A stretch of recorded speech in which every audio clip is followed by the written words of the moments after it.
जीत और हार आपकी सोच पर निर्भर करती है। जीत और हार आपकी सोच पर निर्भर करती है। मान लो तो हार होगी और ठान लो तो जीत होगी। नमस्कार, मैं नेहा और आपका मेरे YouTube चैनल पे स्वागत है।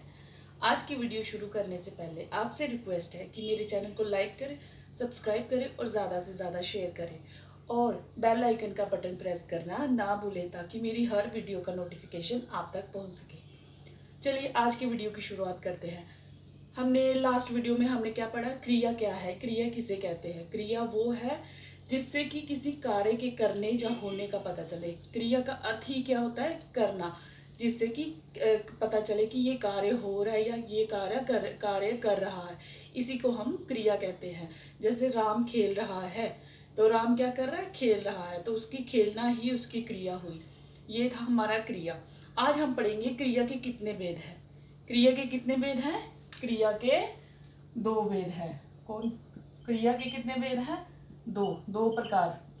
कौन कौन सी, सक्रियक क्रिया और अकर्मक क्रिया।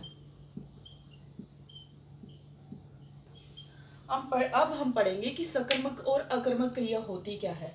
सकर्मक मतलब, सकर्मक क्रिया क्या होती है, सकर्मक मतलब स का अर्थ है, यहाँ स उपसर्ग लगा हुआ है, ये है सकर्मक, यहाँ स उपसर्ग लगा हुआ है। स क्या है, एक उपसर्ग। उपसर्ग क्या होते हैं, जो शब्द से पहले लग के कोई जिस मतलब कोई शब्द नए शब्द का निर्माण करते हैं, एक सार्थक शब्द का निर्माण करते हैं। तो उपसर्ग क्या होता है, जो भी किसी शब्द से पहले लगकर शब्द का निर्माण करते हैं। तो स क्या हुआ, स उपसर्ग है, तो जिसका अर्थ क्या है, साथ में, साथ में। स का क्या अर्थ है, साथ में। और कर्म क्या होगा, कर्म, कर्म होगा, कर्म के। कर्म क्या क्या अर्थ है, कर्म के। तो अब हमारा अर्थ क्या बनता है पूरे सकर्मक का, स का अर्थ है साथ में और कर्म का क्या है, कर्म साथ में है, कर्म के साथ है। तो यहाँ पे क्या होगा, कर्म साथ में है। और अकर्मक में हमारा क्या होता है, अ का अर्थ होता है, अ भी उपसर्ग है, लेकिन अ का अर्थ क्या होता है, अ का अर्थ होता है नहीं। अ का अर्थ होता है नहीं, बिना। मतलब कर्मक का क्या अर्थ होगा, कर्म के। तो यहाँ स का अर्थ है साथ में और अ का अर्थ है कर्म साथ में नहीं होगा। और यहाँ पे क्या होगा, स का अर्थ है साथ में, कर्म साथ में होगा, यहाँ पे कर्म साथ नहीं होगा। यही होता है हमारा सकर्मक और अकर्मक में। अ का अर्थ ही यहाँ पे अ आपको दिखने को मिल जाए तो अकर्मक का अर्थ क्या होगा, सकर्म साथ में नहीं होगा, या कुछ भी अ का अर्थ ही नहीं होता है इसके बिना। तो अभी स का अर्थ है साथ में। तो अभी हम उदाहरण के माध्यम से पढ़ेंगे। जैसे कर्म क्या होता है, राधा चाय बना रही है।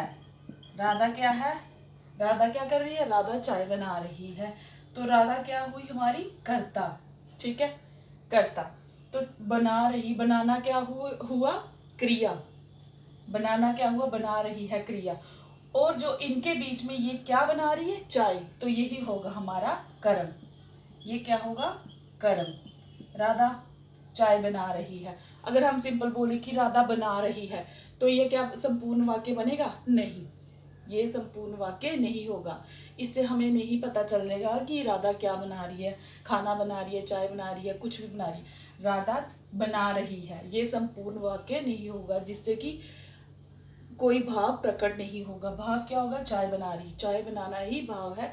तो अगर हम बोलेंगे राधा चाय बना रही है, कर्म साथ में है, कर चाय क्या है, कर्म, तो इससे वाक्य संपूर्ण होगा, इसका अर्थ प्रकट होगा कि राधा चाय बना रही है। अगर सिंपल बोले राधा बना रही है तो यहाँ कर्म नहीं होगा और इससे वाक्य अधूरा होगा, संपूर्ण नहीं होगा कि क्या बना रही है, क्या। एक आप सिंपल ट्रिक के माध्यम से पढ़ सकते हो। यहाँ पे हमें क्या क्वेश्चन मार्क लगा लो, क्या, क्या बना रही है।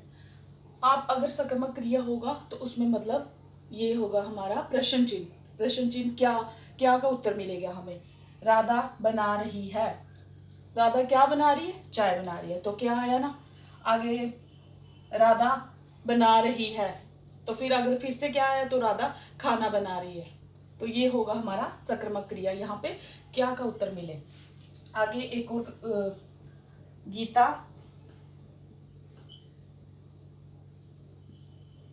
पत्र लिख रही है। तो यहाँ पे होगा गीता हमारी क्या है? कर्ता। ठीक है, गीता क्या है? कर्ता। लिखना उसकी क्या होगी? क्रिया। क्या कर रही है? लिख रही है, क्रिया कर रही है। क्या कर रही है? लिख रही है, क्रिया कर रही है। तो ये हो गया लिखना उसकी क्रिया। और पत्र क्या हो गया हमारा? कर्म। ठीक है, ये हमारा हो गया कर्म। अगर हम सिंपल बोले गीता लिख रही है, तो इससे पता चल रहा है क्या लिख रही है? पत्र लिख रही है, कोई ऐसे लिख रही है या कोई स्टोरी लिख रही है, कुछ नहीं पता चल रहा। अगर हम यहाँ पे क्या क्या लिख रही है गीता, क्या लिख रही है, क्या का उत्तर मिल रहा है ना। क्या लिख रही है? पत्र लिख रही है। क्या हमारा हो गया? प्रश्न चिन्ह। आप एक सिंपल सिंपल सा बस इतना सा याद रखना कि हमारे सकर्मक क्रिया में क्या होगा? कर्म साथ में होगा और क्या का उत्तर मिलेगा। बस इसका इतना सा सिंपल सा याद रखना है कि कर्म साथ में होगा और क्या का उत्तर मिलेगा। और अकर्मक में हमारा क्या होगा? कर्म नहीं होगा, कर्म नहीं होगा और हमें क्या का उत्तर नहीं मिलेगा। हमें यहाँ पे कोई प्रश्न चिन्ह नहीं होगा, सिंपल वाक्य होगा। यहाँ पे कर्ता ही प्रधान होगा। यहाँ कर्म प्रधान है, यहाँ कर्म प्रधान है। और यहाँ और इधर इधर शुरू से ही पता चल रहा है सकर्मक। सकर्मक मतलब साथ में, कर्म साथ में है। तो यहाँ पे कर्म की प्रधानता है। तो अकर्मक मतलब यहाँ पे नहीं है, कर्म यहाँ पे नहीं है।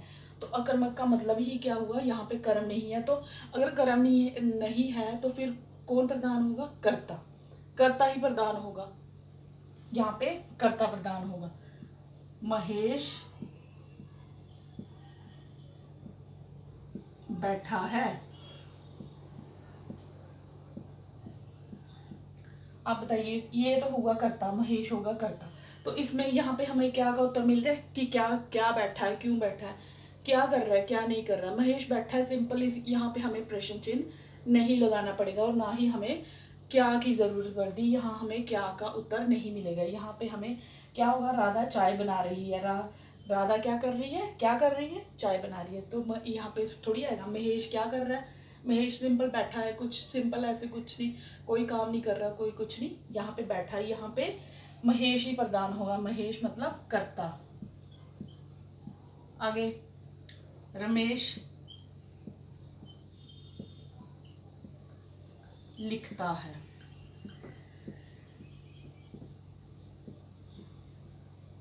यहाँ पे रमेश लिखता है, सिंपल। यहाँ पे क्या हुआ? कर्ता ही प्रधान है, रमेश ही प्रधान है। यहाँ पे ये क्या नहीं आएगा कि क्या लिख रहा है क्या नहीं, सिंपल वो लिख रहा है, कुछ भी लिख रहा है, अपनी मर्जी से जो मर्जी उसका मन करे वो लिख रहा है।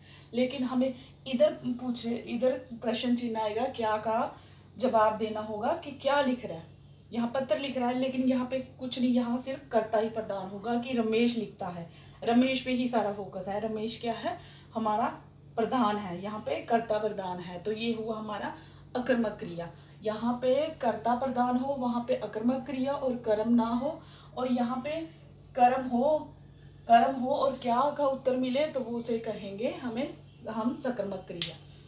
अब पता चला कि क्या होता है सकर्मक। सकर्मक मतलब आप अगर समझ में नहीं ना आए, अगर आपको सिंपल ये याद रखना है कि स का अर्थ होता है साथ में, कर्म साथ में होगा। तो क्या अगर कर्म साथ में होगा तो हमें क्या का उत्तर मिलेगा। अगर कर्म ही साथ में नहीं होगा तो हमें क्या करने की क्या जरूरत है। यहाँ पे सिर्फ कर्ता ही प्रधान है, यहाँ कर्म नहीं होगा, कर्ता ही प्रधान होगा। कर्ता जैसे मैं ले लूँ, मैं पढ़ा रही हूँ, मैं पढ़ा रही हूँ, तो यहाँ पे मैं प्रधान हूँ, मैं प्रधान हूँ। मैं मेरा मेरा नाम क्या है? नेहा। नेहा पढ़ा रही है। यहाँ पे क्या का उत्तर नहीं होगा कि क्या पढ़ा रही है क्या नहीं पढ़ा रही है। यहाँ पे हमें प्रश्न चिन्ह नहीं होगा ट्रिक के माध्यम से। तो यहाँ पे मैं ही प्रधान हूँ, नेहा पढ़ा रही है, नेहा खेल रही है, नेहा लिख रही है, तो यहाँ पे मेरी ही प्रधानता है। यहाँ पे कर्म की प्रधानता होगी कि नेहा कौन? हिंदी पढ़ा रही है, तो यहाँ पे हिंदी क्या होगा? हमारा कर्म। तो हिंदी क्या होगा, कर्म, तो हिंदी की ही प्रधानता होगी, मतलब कर्म की प्रधानता। नेहा चाय बना रही है, नेहा खाना बना रही है, तो यहाँ कर्म क्या होगा, चाय खाना, ये हमारा होगा खाना। मेन मतलब हमारा सारा फोकस क्या है, कर्म पे, तो यहाँ पे कर्म प्रधान होगा और यहाँ पे कर्ता। ये थी क्रिया। क्रिया क्या है, क्रिया जिससे कि कार्य के करने का बोध हो, करने का पता चले। और क्रिया, सकर्मक क्रिया क्या होती है, यहाँ पे कर्म होता है, कर्म की प्रधानता होती है। और अकर्मक क्या होता है, यहाँ पे कर्म नहीं होगा, सिर्फ कर्ता ही प्रधान होगा, उसे हम क्या कहते हैं, अकर्मक क्रिया। आज की वीडियो आपको कैसी लगी कमेंट सेक्शन में जरूर बताना। धन्यवाद।